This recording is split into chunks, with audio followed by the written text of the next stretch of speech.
Hello students, welcome to the Vidya online academy. Class 10th physics अपन पढ़ रहे हैं, क्लास 10 की। अब देखो, लास्ट लेक्चर में हमने दो लेक्चरों में अपन ने थोड़ा थोड़ा इलेक्ट्रिसिटी को आगे बढ़ाया है। अब उसी को आगे बढ़ाते हुए अब अपन फिर से पढ़ते हैं सर्किट डायग्राम क्या होते हैं और सर्किट के सिंबल्स क्या होते हैं। अब देखो, सर्किट डायग्राम और सर्किट सिंबल, तो सबसे पहले अपन ने कुछ बेसिक सर्किट सिंबल्स देख लेते हैं। सर्किट मतलब जो इलेक्ट्रिकल एलिमेंट्स को अपन कनेक्ट करके जो भी डायग्राम बनते हैं वो सर्किट कहलाता है ना। तो यहाँ पे अपन कुछ बेसिक्स डायग्राम देख लेते हैं। जैसे कि देखो, सबसे पहले ना जो कनेक्टिंग वायर होता है ना, कनेक्टिंग जो वायर होता है उसको सिंपल स्ट्रेट लाइन से अपन डिनोट करते हैं। ठीक है, ये दो एंड हो जाएंगे उसके, ये दो एंड हो गए है ना। ये सिंपल सा कनेक्टिंग वायर जो है सिंपल स्ट्रेट लाइन से कहलाएगा, है ना। अपना कनेक्टिंग वायर का दूसरा मैं आपको बताऊंगा बैटरी में ये इस प्रकार से कुछ बैटरी को शो किया जाता है। ये जो बड़ी डंडी है भैया, ये आपकी क्या कहलाएगी, पॉजिटिव, और ये जो छोटी डंडी है ये क्या कहलाएगा, ये एंड सा कहलाएगा, नेगेटिव कहलाएगा। तो ये आपकी क्या हो जाएगी भैया, बैटरी कहलाती है। ठीक है, ये आपकी बैटरी हो गई। सेल सिंपल सा है, सेल थोड़ा छोटा, एक सिंपल वन, एक बड़ी डंडी एक छोटी डंडी, तो ये आपका क्या कहलाएंगे, सेल कहलाएंगे। बहुत बेसिक सी चीजें हैं ये, बहुत बेसिक से सिंबल्स हैं। ठीक है, अच्छा, अब इन बेसिक सिंबल से सबसे पहले अपन जाते हैं मतलब सर्किट डायग्राम।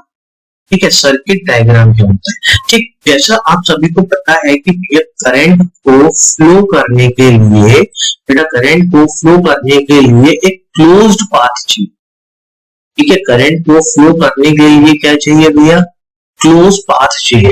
अगर क्लोज पाथ नहीं रहेगा तो करंट क्या फ्लो करेगा, क्या नहीं करेगा। चलो एक छोटे से सर्किट से अपन देख लेते हैं। देखो, हमने एक सर्किट में क्या करा, एक एलिमेंट लगा दिया रेजिस्टेंस। अभी आगे देखेंगे कि रेजिस्टेंस क्या होता है ना। मैंने एक रेजिस्टेंस लगाया, रेजिस्टेंस के साथ बेटा मैंने क्या कनेक्ट कर दिया, एक वोल्टेज के तौर पे मैंने वोल्टेज देने के लिए मैंने बैटरी लगा दी। ठीक है, हमने क्या करा, एक बैटरी लगा दी। ठीक, और उसके बाद यहाँ से ना इसको, इस सर्किट को हमने ओपन रखा। ये क्या करा, इस सर्किट को यहाँ से क्या करा भैया, ओपन रखा। अब देखो क्या है, रेजिस्टेंस है, ये वोल्टेज हमने दिया, तो ऑब्वियस सी बात है कि भैया कुछ ना कुछ तो ये वोल्टेज के द्वारा करंट जाएगा ही जाएगा। ये करंट आया, ये करंट इधर आ रहा है। अब ये करंट इधर तक आ गया, ये हमारा कंडक्टर है। ठीक है, ये हमारा क्या है, एक कंडक्टर है। ठीक, कंडक्टर है, इसको रेजिस्टेंस बोल दिया। ठीक, क्या हुआ यहाँ पे, क्या हुआ कि ये जो है इस ओपन वाले पॉइंट, इस जो इलेक्ट्रॉन्स आ रहे, भाई करंट है क्या, करंट क्या है, फ्लो ऑफ चार्ज बोलते हैं अपन भाई करंट को। ये चार्ज फ्लो हो रहा है, चार्ज यहाँ से गया, यहाँ तक तो आ रहा है, बढ़िया आ रहा है।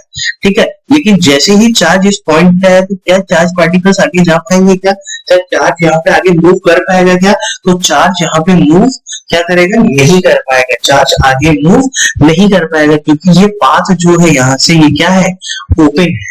ये पाथ क्या है, यहाँ से ओपन है, और जब ये पाथ ओपन है तो क्या होगा, फ्लो ऑफ चार्ज नहीं होगा। तो उस कंडीशन में करंट आपका क्या हो जाएगा बेटा, जीरो हो जाएगा। तो ये सारे करंट आपके क्या हो जाएंगे, जीरो हो जाएंगे। ये जो भी पूरा जो करंट अपन लिख रहे हैं ना कि सारे जीरो होंगे, क्यों, क्योंकि ये पूरे सर्किट में जहां से चार्ज निकला, वोल्टेज से चार्ज निकला, हमारे बैटरी से चार्ज निकला, वहां तक पहुंच ही नहीं पा रहा चार्ज। अब जब चार्ज पूरा कंप्लीट ही नहीं हो रहा, तो आपका जब चार्ज पूरा फ्लो ही नहीं होता है तो काय का करेंगे, करंट तो बने, करंट तो हुआ ही नहीं कुछ। ठीक, अब मैंने क्या करा, नेक्स्ट उसमें क्या करूंगा, मैं इसको क्लोज करूंगा, है ना। अब नेक्स्ट सर्किट में अपन ने क्या करा, है ना, अगेन ये कंडक्टर लिया, एक कंडक्टर लिया। ठीक, हमने इस 5 से कनेक्ट कर दिया भैया, बैटरी से कनेक्ट कर दिया, है ना, प्लस माइनस, और इसको हमने क्या करा, क्लोज कर दिया। अब इसको जब हमने क्लोज करा तो हमने क्या देखा कि ये जो कंडक्टर है ना, अब ये जो कंडक्टर है इसके अंदर क्या हो रहा है, ये जो करंट जा रहा है, ये करंट क्या होगा, ये पूरा करंट आएगा यहाँ पे, है ना, हर एक पाथ में जाएगा, कनेक्टिंग वायर के थ्रू जाएगा, ये यहाँ पे आएगा। तो ये बहुत आसानी से, क्योंकि भैया हमने इसको क्या करके रखा है, क्लोज करके रखा है। हमने इस पॉइंट को क्या कर दिया, क्लोज कर दिया तो ये क्या कर जाएगा, पार हो जाएगा। जैसे ही ये यहाँ से निकल गया तो ये क्या हो गया, आपका सर्किट में से पूरा जो बैटरी से जितना करंट निकले, जितने चार्जेस निकले तो पूरा वापस आ गए। मतलब क्या हो गया, फ्लो ऑफ चार्ज तो कंप्लीट हो गया पूरा सर्किट में, है ना। फ्लो ऑफ चार्ज हो गया पूरे के पूरे पाथ, जो पूरा पाथ है इसमें, ये जो पूरा पाथ है, ये जो दिख रहा है इसमें क्या हो गया, फ्लो ऑफ चार्ज पूरा कंप्लीट हो गया। तो ऑब्वियसली बात है करंट यहाँ पे एग्जिस्ट करेगा। जो चार्ज पार्टिकल्स हैं ये सारे के सारे चार्ज पार्टिकल्स को मूव करने के लिए पूरा पाथ मिल रहा है। तो हमें यहाँ से एक चीज तो समझ में आएगी कि भैया करंट को फ्लो करने के लिए हमें क्लोज पाथ की जरूरत पड़ती है। अगर क्लोज पाथ नहीं है तो करंट फ्लो नहीं होगा। तो सर्किट डायग्राम आपका ये वाला जो सर्किट रहेगा ये कहलाएगा ओपन सर्किट डायग्राम कहलाएगा, कि यहाँ पे आपके करंट के लिए जगह नहीं है, तो इस ओपन सर्किट में कभी भी करंट फ्लो नहीं होगा। और ये वाला आपका क्या कहलाएगा, क्लोज सर्किट डायग्राम कहलाएगा। इसमें क्या है कि क्लोज सर्किट डायग्राम में हमेशा करंट फ्लो करेगा ही करेगा, ठीक है। तो ये हो गया आपका open circuit diagram, close circuit diagram. तो अब मेरा मतलब ये है कि क्या अपन ऐसा कोई ऐसा सर्किट बना सकते हैं बेटा जो कि एज ए ओपन सर्किट भी हो और एज ए क्लोज सर्किट भी हो, तो भाई बिल्कुल बना सकते हैं। हमने क्या करा, रेजिस्टेंस या अपना एक कंडक्टर लिया, ठीक है। अगेन इस कंडक्टर को हमने किससे कनेक्ट कर दिया भैया, बैटरी से कनेक्ट कर दिया, है ना। इस कंडक्टर को हमने काय से कनेक्ट कर दिया, बैटरी से कनेक्ट कर दिया। और मैंने यहाँ पे क्या करा, एक स्विच लगाया। हमने यहाँ पे क्या करा, स्विच लगाया, ठीक है। अब ये स्विच जो होगा, स्विच का काम क्या होगा, स्विच थोड़ा बिगड़ गया है, इसको अच्छे से स्विच होने और मजा नहीं आया, है ना। तो ये हमने एक स्विच बना लिया, ठीक, हमने ये स्विच बना लिया।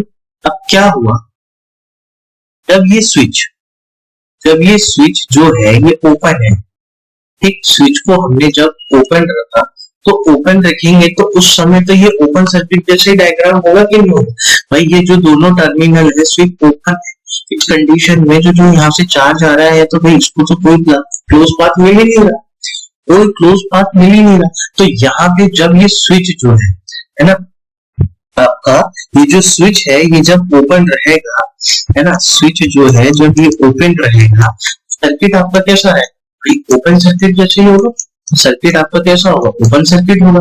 और जब ये स्विच जो है ये क्लोज हो जाएगा, जब मैं इस स्विच को क्लोज कर दूंगा ना, जब हम इस स्विच को क्लोज कर देंगे तो ये कैसा हो जाएगा भाई, क्लोज ऐसा हो गया, स्विच क्लोज हो गया तो यहाँ से एक क्लोज पाथ मिल जाएगा करंट को फ्लो होने के लिए। तो आपका सर्किट कैसा होगा बेटा, ये कैसा होगा, क्लोज सर्किट होगा। तो ये जो स्विच है, इस स्विच की मदद से हम दोनों सर्किट को हम ओपन भी कर सकते हैं, सर्किट को हम क्लोज भी कर सकते हैं। ये सिंपल स्विच है, ठीक। अभी स्विच को रिप्रेजेंट कैसे करते हैं ये यही देख लो, है ना। स्विच को अपन ऐसे बनाते हैं, ठीक। तो ये हो गया आपका एक स्विच हो गया, ठीक है। ये स्विच हो गया, इसको क्लोज कर दोगे, बंद कर दोगे तो ये हो जाएगा क्लोज स्विच, इसको ओपन रखोगे तो ये कहलाएगा ओपन स्विच कहलाएगा, ठीक है। अब दो तीन सर्किट सिंबल और है जो कि अपन देख लेते हैं। देखो अब जो सिंबल्स है वो देखो क्या है, पहला बनाते हैं अपन अमीटर। अब अमीटर क्या होता है, अमीटर क्या करता है, मेजर करता है किसको, किसको मेजर करता है, ये करंट को मेजर करता है, ठीक है। अमीटर किसको मेजर करता है, करंट को। तो ये अमीटर कुछ इस प्रकार से बनता है, ठीक है, प्लस माइनस ऐसा हो गया। अमीटर को अपन ऐसा भी बनाते हैं, कुछ इस प्रकार से भी बना सकते हैं, है ना, और इस प्रकार से भी बन सकता है। तो ये अमीटर क्या करता है भैया, मेजर क्या करता है, करंट को मेजर करता है। दूसरा क्या हो जाएगा भैया, वोल्ट मीटर हो जाएगा, ठीक है, वोल्ट मीटर हो जाएगा। जैसे कि पता है भैया वोल्ट किसकी यूनिट है, वोल्टेज की यूनिट है।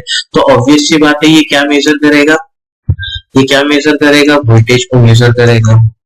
ये किसको मेजर करेगा, वोल्टेज को मेजर करेगा, ठीक है। ये कैसा बनता है, ये अंदर भी लिखा रहेगा, ये कुछ इस प्रकार से बनता है। ये हो गया आपका वोल्ट मीटर हो गया, ठीक है, ये आपका वोल्ट मीटर हो गया। इसी प्रकार से एक दो सोर्स और एक दो चीजें और हैं, जैसे कि आप गैल्वेनोमीटर भी बना सकते हैं, गैल्वेनोमीटर, ठीक है। स्मॉल चार्ज को मेजर करने के लिए गैल्वेनोमीटर, तो सिंपल स्पीच में जी लिखा रहता है, ये आपका हो गया गैल्वेनोमीटर, है ना। अब इलेक्ट्रिकल बल्ब कैसा होता है भाई, ये सिंपल से सिंबल्स है जो आपको एक बार जैसे ये ए लिखा है तो अमीटर हो जाएगा, ये वोल्ट मीटर पे बी लिखा है तो वोल्ट मीटर हो जाएगा, एलवीमीटर जी लिखा है तो बैटरी, ऑब्वियस सी बात है, ये बड़ा डंडा छोटा डंडा, बड़ा डंडा पॉजिटिव होगा, छोटा डंडा नेगेटिव होगा, ठीक है। सेल अगर सिंगल सिंगल जो डंडे ही बने हैं इसमें तो ये सेल्स हो जाएंगे, सेल्स कम कम वोल्टेज वाले रहेंगे, बैटरी ज्यादा वोल्टेज वाली रहेगी, इसलिए यहाँ पे ज्यादा बना, ठीक है। अब अपना जो बल्ब होते हैं, इलेक्ट्रिकल बल्ब कैसे बनते हैं भाई, बल्ब सिंपल से ये कुछ इस प्रकार से बनते हैं, ठीक है। बल्ब का सिंबल कुछ इस प्रकार से ऐसे सिंबल को लिया गया है क्योंकि बल्ब के अंदर जो टंगस्टन लगा रहता है तो ऐसा अपन मान के चलते हैं कि ऐसा बन के आया है, तो ये सिंपल से ही ऐसा बन के आया है, ऐसा मान के चलते हैं, तो ये थोड़ा सा इस प्रकार से ही सिंबल बन जाता है। ये हो गया अपना इलेक्ट्रिकल बल्ब का सिंबल हो गया, है ना, ये हो गया इलेक्ट्रिकल बल्ब का सिंबल। तो इसी प्रकार से कुछ क्या बोलना चाहिए कि कुछ सिंबल्स होते हैं, बेसिक से सिंबल्स हैं जो आप पढ़ सकते हैं, क्वेश्चंस बहुत रेयरली आते हैं, आएंगे भी तो ऑब्जेक्टिव्स आ सकते हैं, यहाँ से उठ सकते हैं। और मीटर क्या मेजर करता है, वोल्ट मीटर क्या मेजर करता है, गैल्वेनोमीटर क्या करता है, स्मॉल चार्ज को मेजर करता है ना, स्मॉल चार्ज को मेजर करने के लिए यूज होता है गैल्वेनोमीटर। तो ये सारी चीजें हो गई, ठीक। अब आगे बढ़ते हैं अपन, तो आगे टॉपिक आता है बेटा ओम्स, इम्पोर्टेंट है, इम्पोर्टेंट टॉपिक है, इसको समझना बहुत जरूरी है।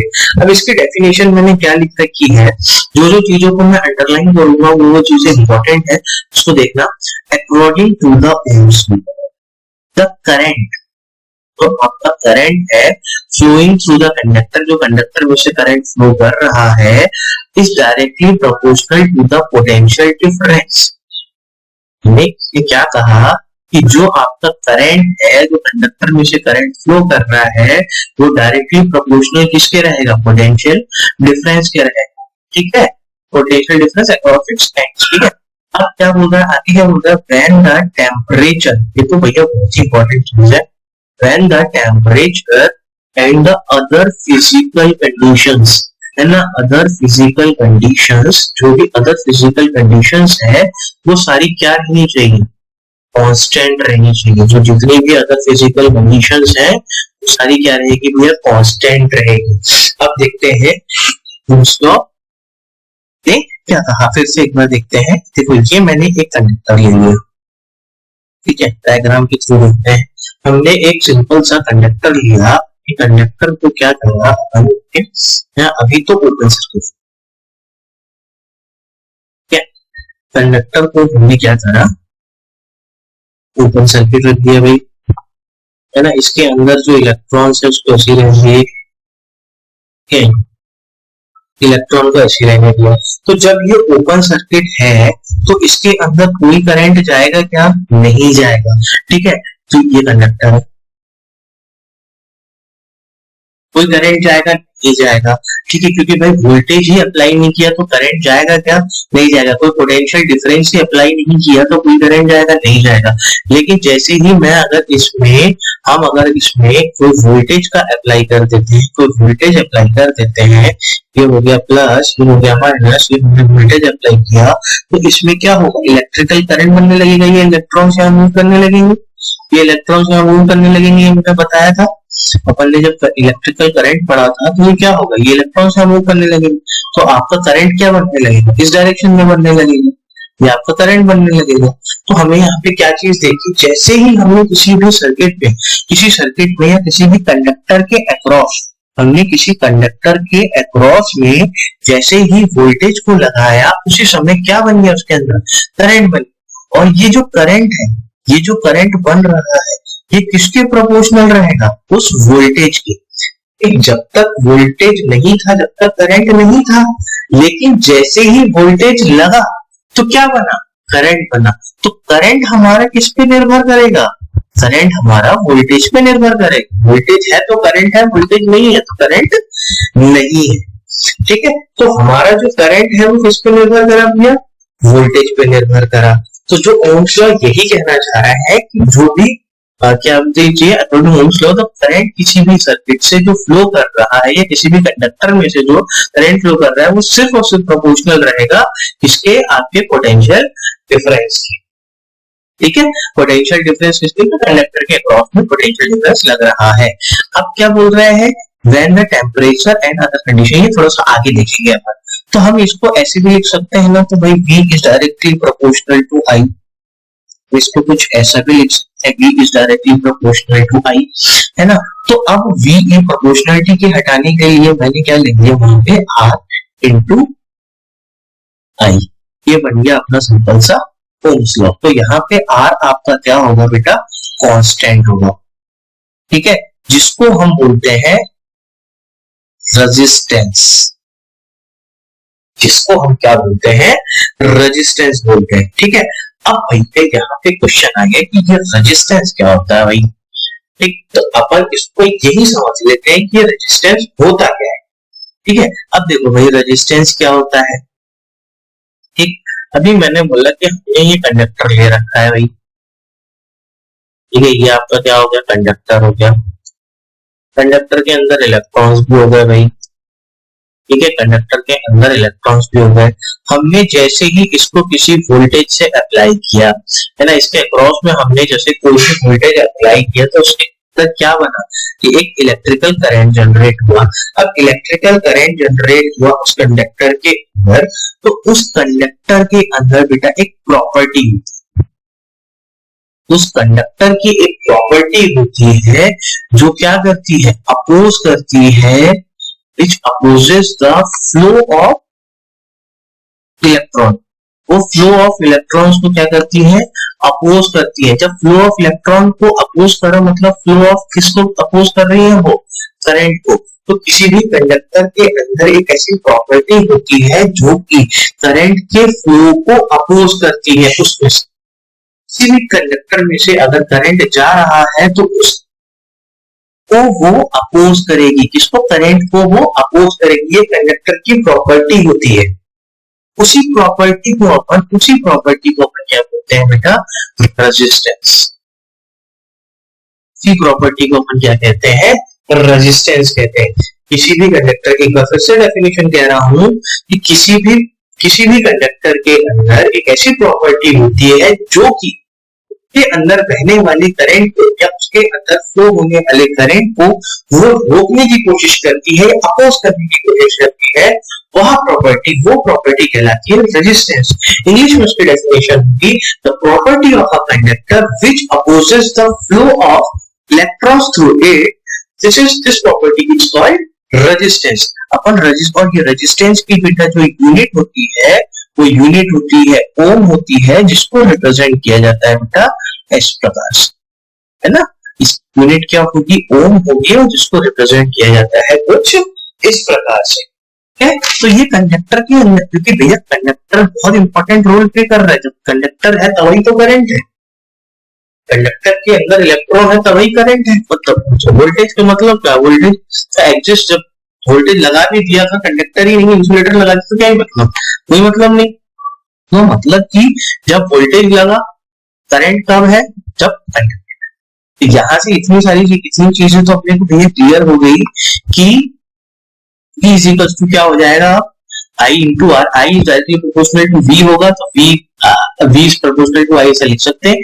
तो प्रोपोर्शनलिटी हटाने के लिए मैंने क्या करा, हाँ, प्रोपोर्शनलिटी हटाने के लिए हमने क्या करा, एक कांस्टेंट यूज करा, दैट इज रेजिस्टेंस। रेजिस्टेंस क्या है ये मैंने यहाँ पे आपको पूरा समझा दिया है, ठीक है। अब देखो क्या हुआ, अब करंट क्या होगा भाई, करंट को अगर मैं लिखना चाहूं तो ये कितना हो जाएगा, V अपॉन R हो जाएगा। मतलब कि यहां से एक चीज समझ में आई कि जो करंट है वो क्या हो गया, इनवर्सली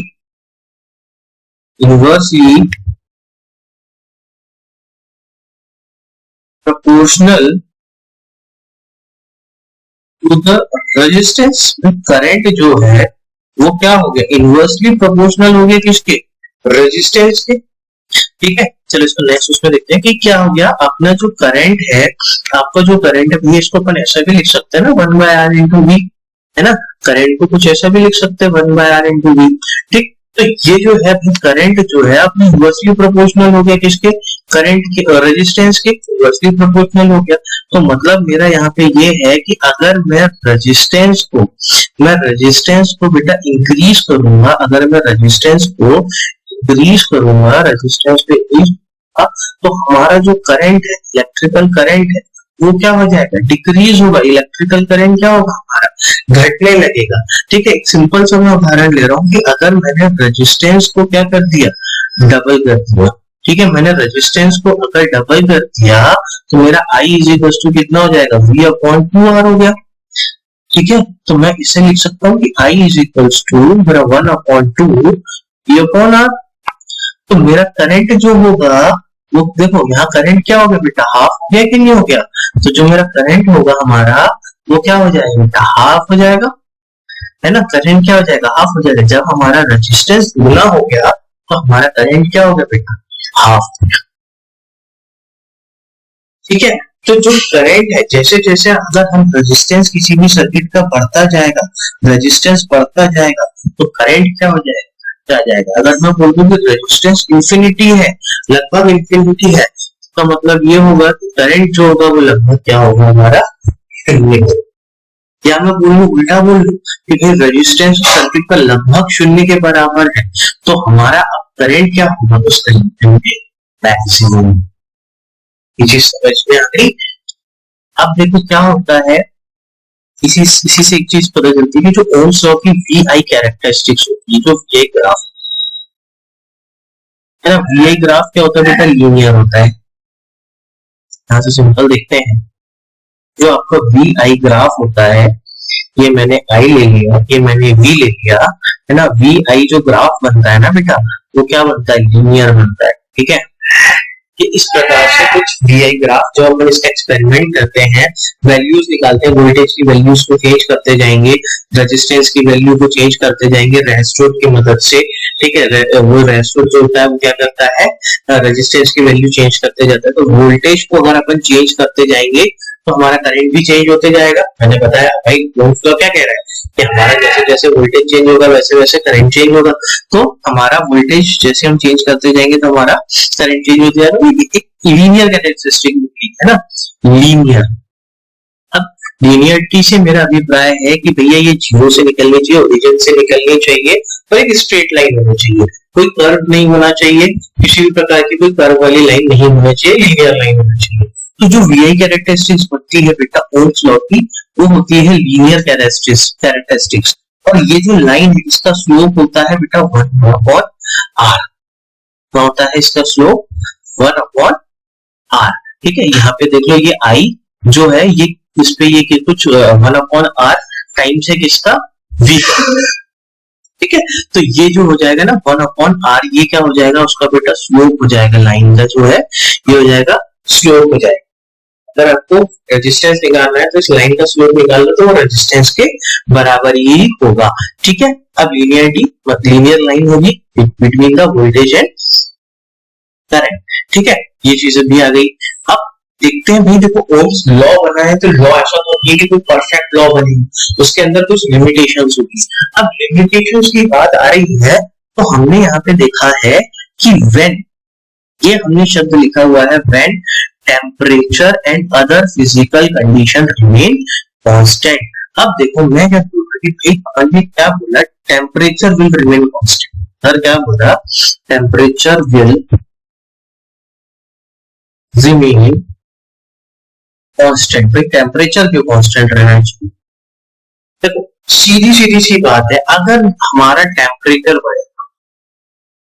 टेम्परेचर बढ़ेगा, कोई भी अगर मेटल रखा है कोई भी कंडक्टर रखा है, तो ऑब्वियसली बात है कि उससे उसका रेजिस्टेंस चेंज होगा कि नहीं होगा भाई, बिल्कुल होगा। अगर कोई भी मेटल रखा है उससे उसका रेजिस्टेंस चेंज होगा, तो रेजिस्टेंस हमारा चेंज होगा। तो अगर मेरा रेजिस्टेंस वेरी, जैसे देखो टेम्परेचर इंक्रीज, कैसे मैं से बात कर रहा हूँ, टेम्परेचर इंक्रीज किया तो क्या होता है, किसी भी कंडक्टर के अंदर उसकी लेंथ जो होती है ना बेटा, वो लेंथ इंक्रीज होने लगती है। अब जब लेंथ इंक्रीज होती है ना तो क्या होता है, उससे उसका रेजिस्टेंस भी इंक्रीज होने लगता है। ये मैं आपको अभी जब फैक्टर अफेक्टिंग द रेजिस्टेंस पढ़ाएंगे, रेजिस्टेंस में से कौन से फैक्टर है जो इफेक्ट करते हैं, तो उसमें और देख लेंगे। तो क्या होता है, जब टेम्परेचर अपना इंक्रीज होता है, टेम्परेचर इंक्रीज होता है तो लेंथ इंक्रीज होती है, लेंथ इंक्रीज होगी आपकी तो क्या होगा, रेजिस्टेंस भी इंक्रीज हो जाएगा। अब जब रेजिस्टेंस इंक्रीज हो जाएगा मैंने अभी क्या बताया भाई, रेजिस्टेंस इंक्रीज होगा तो आपका करंट क्या होगा, करंट क्या होगा, करंट क्या होने लगेगा, घट जाएगा।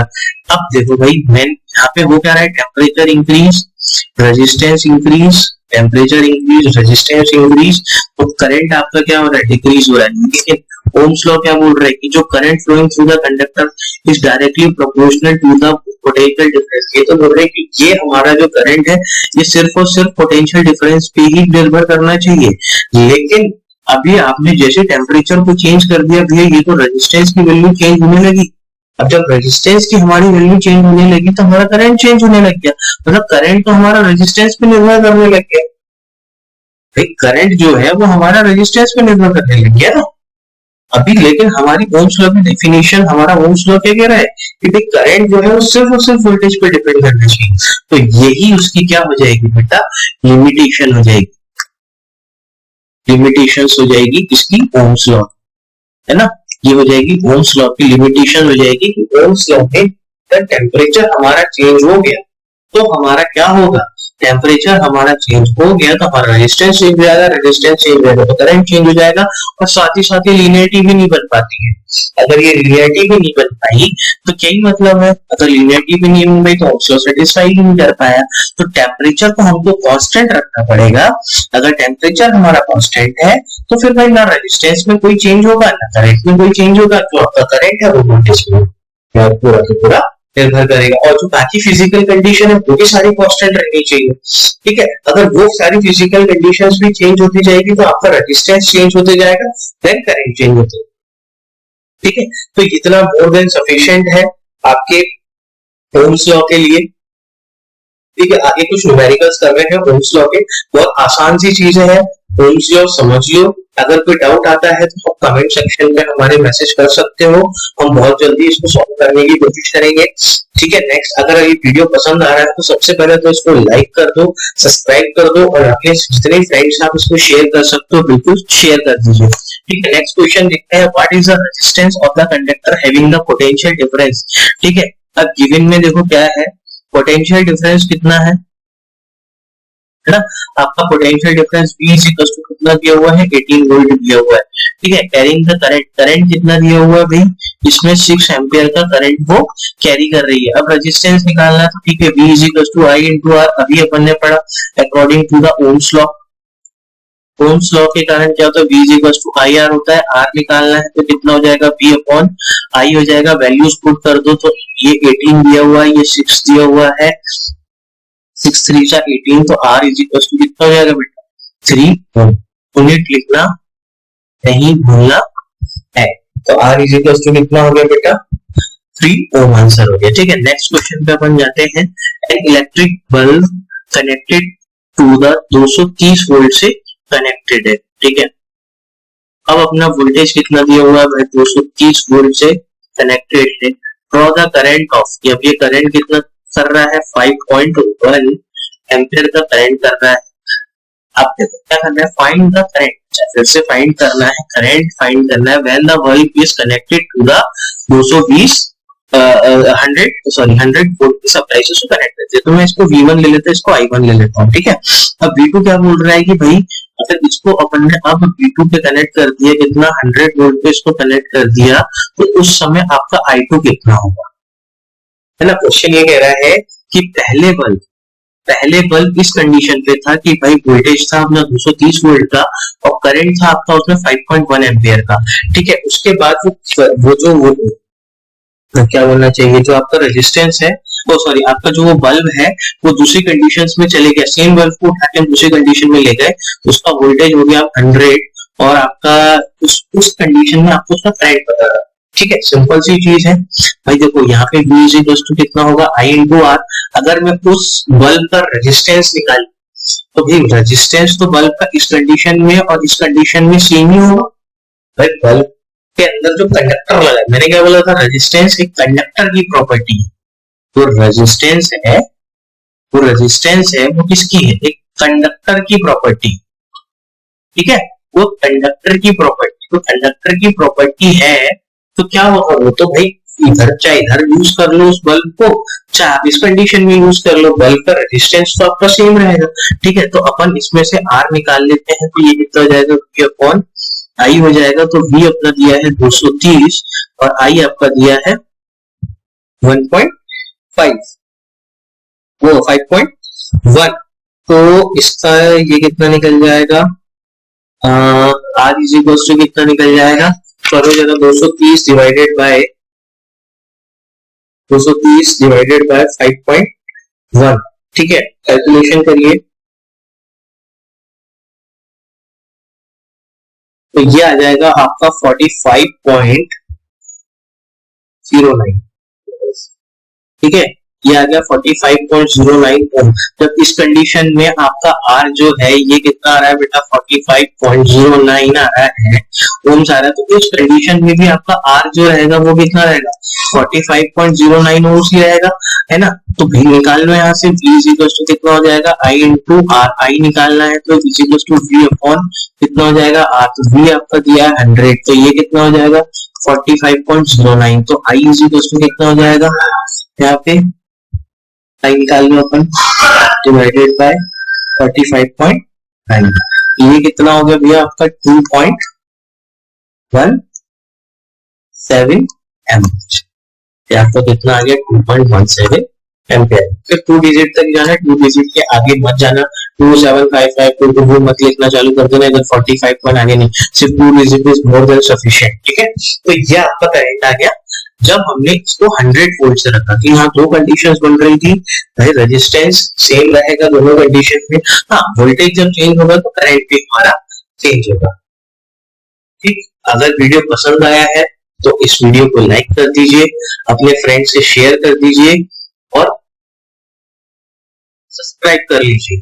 ठीक, आपको जो भी डाउट्स और कोई क्वेरी है तो हमारे कमेंट सेक्शन पे मैसेज करिए, हम उसको जल्द से जल्द सॉल्व करने की पूरी कोशिश करेंगे। ठीक, इस लेक्चर के लिए इतना ही। नेक्स्ट लेक्चर में अपन रेजिस्टेंस से चालू करेंगे। ठीक, रेजिस्टेंस किन किन फैक्टर्स पे डिपेंड करता है, क्या होता है, कॉम्बिनेशन ऑफ रेजिस्टेंस क्या होता है, और उसके आगे न्यूमेरिकल करेंगे। ठीक है, थैंक यू सो मच, आज के लिए इतना ही।